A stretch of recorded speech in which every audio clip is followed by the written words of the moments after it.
ஆண்டவரும் இரட்சகருமாகிய இயேசு கிறிஸ்துவின் நாமத்தில் வாழ்த்துக்கள். இந்த நாளிலும் உபாகமம் 33வது அதிகாரத்தை நாம் கற்றுக்கொள்ளப் போகிறோம். மோசே மரிக்கும் முன்பாக இஸ்ரவேலரை ஆசீர்வதிக்கிறதை பார்க்கிறோம். இஸ்ரவேலரினுடைய அந்த கோத்திரங்களை ஆசீர்வதிக்கிறதை பார்க்கிறோம். இந்த ஆசீர்வாதமும் ஆதியாகமும் 49 யாக்கோபு வழங்குகின்ற ஆசீர்வாதமும் நாம் ஒப்பிட்டு பார்க்கிற போது பல புரிந்து கொள்ளுதலை அது நமக்கு கொடுக்கக்கூடியதாக இருக்கிறது. ஆதியாகமம் 49 மனிதனினுடைய கடமையை அழுத்தமாக கூறுகின்ற போது இங்கு தேவனுடைய திட்டங்களும் நோக்கங்களும் அழுத்தமாக்கப்படுகின்றதை நாம் பார்க்க முடியும். உபாகமத்தில் யாக்கோபின் குமாரரினுடைய தனிப்பட்ட தோல்விகளை இங்கே மோசே சொல்லலை. இரு பகுதிகளிலும் கூறப்படுகின்ற அந்த கோத்திர வரிசையின் ஒழுங்கில் மாற்றம் இருக்கிறதையும் நம்ம காண முடியும். உபாகமத்தில் சிமியோனினுடைய பெயர் காணப்படலை. யாக்கோபு அவரை லேவியுடன் சேர்த்து ஆசீர்வதித்ததை நாம் பார்க்க முடியும். இன்றைக்கு ஆண்டவருடைய பிள்ளைகள் அவர்களுக்கு கிடைக்க வேண்டிய ஆசீர்வாதம் என்ன? தாயினுடைய ஆசீர்வாதம் வேண்டும், தந்தையினுடைய ஆசீர்வாதம் வேண்டும், ஊழியக்காரர்களுடைய அல்லது ஆண்டவருடைய ஆசீர்வாதங்கள் ஊழியக்காரர்கள் மூலமாக பிள்ளைகளுக்கு கிடைக்க வேண்டும் என்கிற காரியத்தை நாம் புரிந்து கொள்ள வேண்டும். நாம் ஆதியாகம புத்தகத்தில் நம்ம பார்க்கும் பொழுது ஆதியாகமம் 29வது அதிகாரத்தில் பிறந்த குழந்தைகளுக்கு அங்கே ஆசீர்வாதங்கள் வழங்கப்படுகிறதை நாம் பார்க்க முடியும். லேயால் அற்பமாய் எண்ணப்பட்டாள் என்று கர்த்தர் கண்டு அவள் கற்பந்தரிக்கும்படி செய்தார். ராகேலோ மலடியாய் இருந்தாள். லேயால் கர்ப்பவதியாகி ஒரு குமாரனை பெற்று கர்த்தர் என் சிறுமையை பார்த்தருளினார், இப்பொழுது என் புருஷன் என்னை நேசிப்பார் என்று சொல்லி அவனுக்கு ரூபன் என்று பெயரிட்டாள் என்று பார்க்கிறோம். முதல் குழந்தைக்கு இங்கே ரூபன் என்று பெயரிடப்படுகிறதை பார்க்கிறோம். இதனை அங்கே தகப்பன் ஆசீர்வதிக்கிற போது அவனுடைய மனிதனுடைய அந்த வாழ்வின்படி அவன் ஆசீர்வதிக்கிறான். பிறப்புரிமை ஆசீர்வாதங்களுக்கு அதாவது அந்த சேஷ்ட புத்திர பாகத்திற்கு உரிமையாளராக இருந்தாலும் அதை ஒழுங்கற்ற வாழ்க்கையினால் கெடுத்து விடலாம் என்பதை இங்கே யாக்கோபினுடைய ஆசீர்வாதம் நமக்கு சொல்லி எச்சரிக்கிறது. தாய்மார்களின் எதிர்பார்ப்புகளை வாழ்க்கை முறையால் அங்கே ஏளனப்படுத்தியதாக ரூபனும் காயினும் விளங்குகிறதை நாம் பார்க்கிறோம். ரூபன் இதோ என் ஒரு மகன் என்று சொல்லிதான் அவனுக்கு என் கணவர் என்னோடு கூட ரொம்பவும் நேசமாக இருப்பார் என்று பெயரிடுகிறார். காயினை குறித்து தாய் சொல்கிறா, கர்த்தரால் ஒரு மகன். இன்றைக்கி நமது வாழ்வு தேவனுடைய எதிர்பார்ப்புகளை ஏளனப்படுத்தினதாக இருக்கக்கூடாது என்று இங்கே யாக்கோபு அவனை அங்கே எச்சரித்து ஆசீர்வதிக்கிறதை பார்க்கிறோம். அதே போல் இங்கே மோசேயும் அங்கே ஆசீர்வதிக்கிற காரியங்கள் இங்கே உபாகமம் புத்தகத்தில் எழுதப்பட்டிருக்கிறதை பார்க்கிறோம். இப்படி ஒவ்வொரு பிள்ளைகளுக்கும் தாயினுடைய ஆசீர்வாதங்கள், தந்தையினுடைய ஆசீர்வாதங்கள், ஊழியர்களுடைய ஆசீர்வாதங்கள் கிடைத்திருக்கிறது. இங்கே ஆதியாகமம் 29 எடுத்துக்கொண்டோன்னா அங்கே 2வதாக அவளுக்கு ஒரு குழந்தை கிடைக்கிறது. அற்பமாக எண்ணப்பட்டதை கர்த்தர் கேட்டது, இவனையும் எனக்கு தந்தார் என்று சொல்லி அவனுக்கு சிமியோன் என்று பெயரிடுகிறார். பின்னும் ஒரு குமாரனை பெற்று இப்பொழுது என்னோடையே அவர் ஐக்கியமாக இருப்பார், சேர்ந்திருப்பார்னு சொல்லி லேவி என்று பெயரிடுகிறார். அதனை தொடர்ந்து இன்னொரு குமாரனை பெற்று கர்த்தரை துதிப்பேன் என்று சொல்லி அவனுக்கு யூதா என்று பெயரிடுகிறார். அதாவது கர்த்தரை துதிக்கிற காரியங்கள் யூதா அப்படின்னு சொல்லி ஒவ்வொரு ஆசீர்வாதங்களையாக தன்னுடைய பிள்ளைகளுக்கு அங்கே சொல்லி கொடுக்கிறதை பார்க்கிறோம். செபுலோன், நப்தலி எல்லாவற்றையும் அங்கே ஒவ்வொரு தாயும் தன்னுடைய குழந்தைகளை ஆசீர்வதிக்கிறதை பார்க்கிறோம். அதே போலத்தான் இங்கே ஆதியாகமம் 49 அவர்களுடைய சுபாவத்தை கொண்டு இங்கே யாக்கோபும் ஆசீர்வதிக்கிறான். சிமியோன் லேவியை பொறுத்தவரையிலும் யாக்கோபு ஆசீர்வதிக்கிற காரியம் கொடுமைக்கு ஒருமித்து கைகோர்ப்பது தேவனுடைய பார்வையில் தீங்கானது என்பதை உணர்த்தும்படியான ஆசீர்வாதத்தை கூறுகிறார். ஆன்மீக வாழ்விலும் உலக வாழ்விலும் ஜாதி, உறவு, பழிவாங்குதல் அந்த நிலையில் இன்றைக்கி நிறையா பிரச்சனைகள் நடக்கிறது.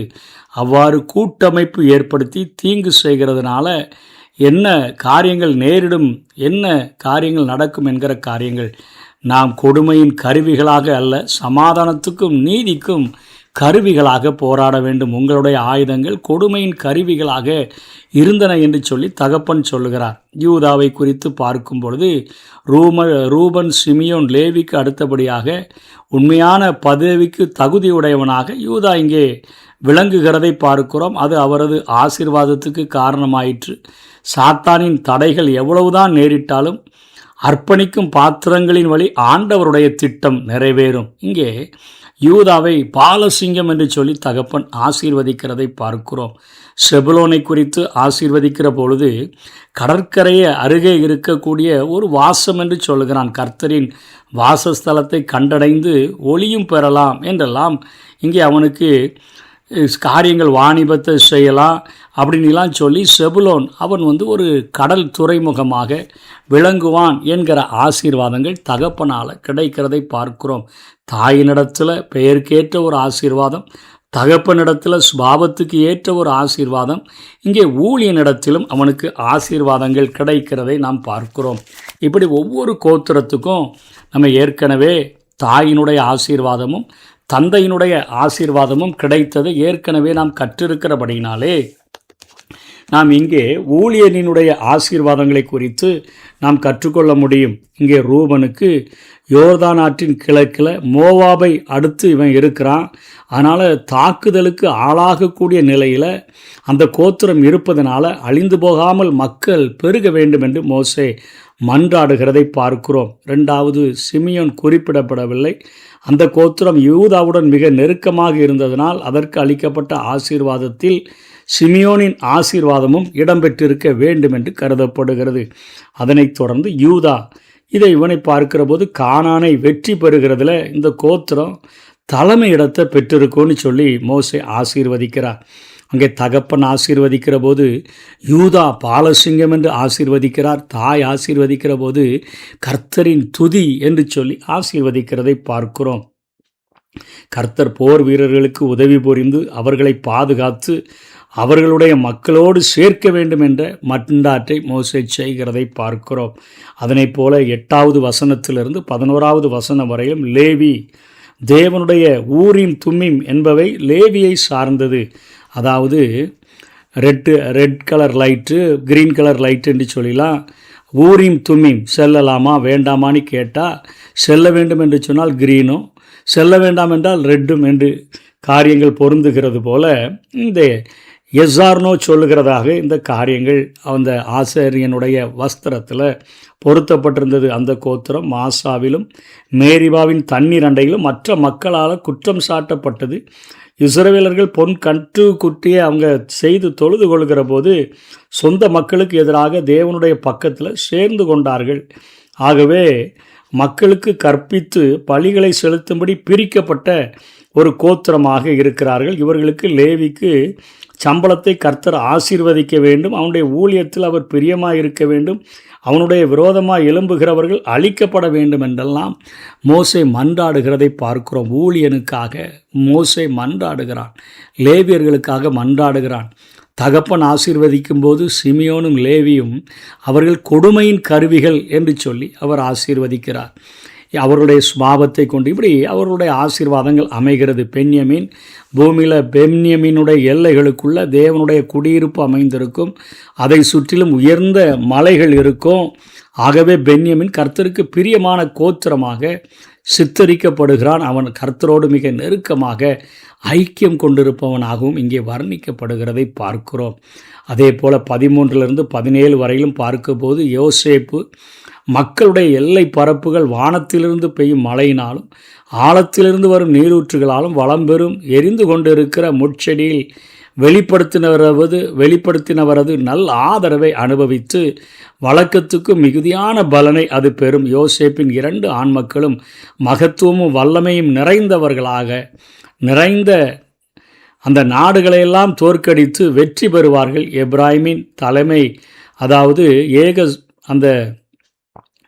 ஏக புத்திரனுக்குரிய அந்த தலைமை பொறுப்பில் உள்ள அந்த ஆசீர்வாதங்களை அவன் பெற்று கொள்ளுவான். தலைமை பேற்றுரிமை பெற்றவனாக அவனுக்கு 10,000 ஆசீர்வாதங்கள் கிடைக்கும். மனாசேக்கு 1000 மட்டுமே கிடைக்கும் என்று இங்கே ஊழியர்கள் ஆசீர்வதிக்கிறதை பார்க்கிறோம். தகப்பன் யோசேப்பை குறித்து சொல்லுகிற போது அவன் கனி தருகிற செடி, அவனுடைய கொடிகள் சுவரின் மேலே படரும், அவன் வில் வீரர்களெல்லாம் அவனை எய்து மனமடிவாக்கினார்கள். ஆனாலும் அவனுடைய வில் உறுதியாய் நின்றது. அவனுடைய புயங்கள் யாக்கோபினுடைய வல்லவருடைய கரத்தினால பலத்தது என்றெல்லாம் ஆசீர்வதிக்கிறான். இங்கே மோசே ஊழியனின் ஆசீர்வாதம். ஒவ்வொரு பிள்ளைகளுக்கும் தாயின் ஆசீர்வாதம் வேண்டும், தகப்பனின் ஆசீர்வாதம் வேண்டும். கர்த்தர் ஊழியனின் மூலமாக பிள்ளைகளை தீர்க்க தரிசன வார்த்தைகளோடு கூட சொல்லி ஆசீர்வதிக்க வேண்டும் என்கிறது தான் இந்த பகுதியில் நம்மை உணர்த்துகிறது. அதே போல் செபுலோன், இசக்கார் உள்நாட்டிலும் வெளிநாட்டிலும் வெற்றி பெற்றவர்களாக அனைத்து இனத்தாரையும் கர்த்தருடைய மலையில் உள்ள எருசலேமில் வந்து தொழுது கொள்ள செய்யும்படி இவர்கள் வழி நடத்தக்கூடியவர்களாக இருப்பார்கள். கடல்களில் உள்ள சம்பூர்ணத்தினாலும் நிலத்தில் உள்ள நிறைவாலும் இந்த கோத்திரத்தார் மனமகிழ்ச்சியுடன் இருப்பார்கள். பிற இனத்தாரை அவர்கள் ஆராதனை செய்யும்படி வழி நடத்தியதாகவோ கடலுக்குள் சென்று வனம் பெற்றதாகவோ வரலாற்று குறிப்புகள் எதுவும் இல்லை. ஆகவே இந்த ஆசீர்வாதங்கள் 1000 ஆண்டு ஆட்சி காலத்தை எதிர்நோக்கியவைகளாக இருக்கும் என்று சொல்லி இங்கே இது புரிந்து கொள்ளப்படுகிறது. அதே போல காத்து யோர்தானுக்கு கிழக்கே இந்த கோத்திரத்தாருக்கு மிகப்பெரிய நிலப்பரப்பை தேவன் தந்திருந்தார். அவன் சிங்கத்தை போல அதை காப்பாற்றி தக்க வைத்து கொண்டான். ஒரு தலைவனுக்குரிய பங்கை பெற்றுக்கொள்வது போல வளமான மேய்ச்சல் நிலத்தை அவன் தனக்காக தெரிந்து கொண்டான். ஆனாலும் இஸ்ரவேலின் மற்ற தலைவர்களோடு சேர்ந்து யோர்தானின் மேற்கு பகுதிக்கு சென்று போரிட்டு வெற்றி பெற்றான். இவ்வாறாக தேவனுடைய நீதியான சித்தத்தை காத்தனுடைய வாழ்விலே நிறைவேற்றினான் என்று சொல்லி பார்க்கிறோம். இதை அடுத்தபடியாக இவன் பாய்ந்து தாக்கக்கூடிய மூர்க்கமும் வலிமையும் கொண்ட பாலசிங்கத்துக்கு ஒப்பிடப்பட்டுள்ளான். இந்த கோத்திரத்துக்கு முதலாவது ஒதுக்கப்பட்ட நிலப்பரப்பு கானானின் தென்மேற்கு பகுதியாகும். ஆனால் தான் கோத்திரம் வடகிழக்கே பரவி சென்று பாசானை அடுத்த இடத்தையும் கைப்பற்றி கொண்டார்கள். நப்தலி இந்த கோத்திரத்துக்கு கானானின் வடகிழக்கில் கொடுக்கப்பட்டிருந்த பகுதி கலிலேயா கடற்வரை தெற்கே விரிவாயிருந்தது. இந்த கோத்திரம் கர்த்தருடைய தயவாலும் ஆசீர்வாதத்தினாலும் கனம் பெற்றிருந்தது. ஆசேர் இந்த கோத்திரமும் எண்ணிலடங்கா மக்கள் தொகை பெருக்கத்தினால் ஆசீர்வதிக்கப்பட்டிருக்கும். மற்ற கோத்திரத்தாரும் இணக்கமான உறவு கொண்டிருக்கும். இதனுடைய நிலப்பரப்பில் ஒலிவ எண்ணெய் உற்பத்தி பெருகி இருக்கும். இரும்பும் வெண்கலமும் பாதரட்சை செய்கிறதற்கான பொருள்களும் அல்ல என்று சொல்லியெல்லாம் இங்கே அநேக ஆசீர்வாதங்கள் மோசையின் மூலமாக கோத்திரங்களுக்கு கொடுக்கப்படுகிறதை பார்க்கிறோம். 26 29 வரையும் தம்முடைய மக்களுக்காக தேவன் செயல்புரிகின்ற போது எவ்வளவு பெரியவராக இருக்கிறார் என்று இந்த இறுதி வசனங்களை கூறி அவரை போற்றுகின்றன. யெசூரனுடைய தேவன் வானங்களிலிருந்து சகாயம் செய்து வருகிற நிலையில் தனிச்சிறந்தவராக இருக்கிறார். 27வது வசனத்தின் மூலமாக கோடிக்கணக்கான மக்களின் பாதுகாப்பை உறுதி செய்கிறதை பார்க்கிறோம். அனாதி தேவனே உனது அடைக்கலம், அவருடைய நித்திய புயங்கள் உனக்கு ஆதாரம். எதிர்காலத்தில் தேவனால் இஸ்ரவேலின் பகைஞர் அழிக்கப்படுவார்கள். இஸ்ரவேலர்களுக்கு பாதுகாப்பு, சமாதானம், செல்வம், வெற்றி ஆகியவற்றிற்கான வாக்குறுதி இவை யாவும் கூறப்பட்டு இங்கே மோசையினுடைய பாட்டானது இங்கே முடிவு பெறுகிறதை பார்க்கிறோம். இதில் ஒரு 2 பேருடைய காரியங்கள் மாத்திரம் ஒரு 2 நிமிடங்கள் நாம் தியானித்தால் நமக்கு நன்றாக இருக்கும்.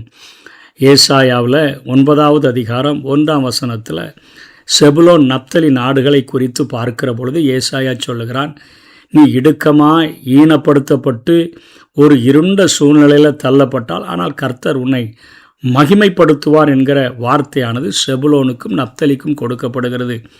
செபுலோனை பெறுகிற பொழுது தாயின் ஆசீர்வாதத்தை அவன் பெறுகிறான். நப்தலி தாயின் ஆசீர்வாதத்தை பெறுகிறான். தகப்பனும் அங்கே செபுலோனை ஆசீர்வதிக்கிற போது கடலின் ஆசீர்வாதங்கள், அதாவது கடற்கரையினுடைய அந்த துறைமுகமாக செபுலோன் விளங்குவான் என்று ஆசீர்வதிக்கிறான். அங்கே ஏசாயா சொல்லுகிற பொழுது, நீ இடுக்கமாய் ஈனப்படுத்தப்பட்டு போனாய், நீ இருள் சூழ்ந்த நிலையில் காணப்படுகிறாய், ஆனால் உன்னை கர்த்தர் மகிமைப்படுத்துவேன் என்று சொல்லி இருக்கிறார் என்று சொல்லி தீர்க்க தரிசனங்கள் வந்திருக்கிறதை பார்க்கிறோம். தாய் சொல்லும் பொழுது, மகா போராட்டமாய் தேவன் எனக்கு நல்ல ஈவை தந்தார், சகோதரனோட போராடி தந்தார், என் புருஷன் என்னோட அவர் இருப்பார்னிலாம் சொல்லி தான் நப்தலிக்கு அவ பேரிடுகிறார் தாய். அதே போல இங்கே தகப்பன் அவன் நீ விடுதலை பெற்ற பெண்மான் இன்பமான வசனங்களை வசனிப்பான். அவன் பேச்சே எல்லாரையும் கூல் பண்ணுற அளவுக்கு அவனுடைய பேச்சுகள் அத்தனை திறமை உள்ளதாக இருக்கும் அப்படின்னு சொல்லி இங்கே தகப்பன் ஆசீர்வதிக்கிறார். அதாவது இன்றைக்கு நம்முடைய வாழ்க்கையில் ஆண்டவருடைய சித்தத்தை அறிந்து நம்முடைய வார்த்தைகள் பேசணும். ஆண்டவர் நமக்கு அவருடைய வார்த்தைகளை தந்து நம்மை அதாவது பேச வைத்தார் என்று சொன்னால் அது யாரையும் அது அத்தனையாக அது உடைத்தாலும் உருவாக்கக்கூடியதாக அது இருக்கும். அந்த வார்த்தைகள் இனிமையான வார்த்தைகளாக குடும்பத்திலும் சமுதாயத்திலும் வார்த்தைகள் இருக்க வேண்டும். இங்கே தகப்பன் ஆசீர்வதிக்கிற போது நப்தலியை அப்படிதான் ஆசீர்வதிக்கிறான். அங்கே செபுலனை ஆசீர்வதிக்கும் போது கடற்கரை அருகே குடியிருப்பான், அவன் கப்பல் துறைமுகமாக விளங்குவான் என்று சொல்லியெல்லாம் பார்க்குறோம். ஆனால் ஏசாயா செபுலோன் நப்தலி ரெண்டுமே இடுக்கமாக்கப்பட்டு ஈனப்படுத்தப்பட்டு அது இருளுக்குள்ளே தள்ளப்பட்டிருக்குதே, அதற்கு காரணம் என்ன அப்படின்னு சொல்லி அவர் பார்க்கிற போது அவங்க என்ன செஞ்சிட்டாங்கன்னா, நியாயாதிபதிகள் 5:18 செபுலோனும் நப்தலியும் என்ன பண்ணிட்டாங்க,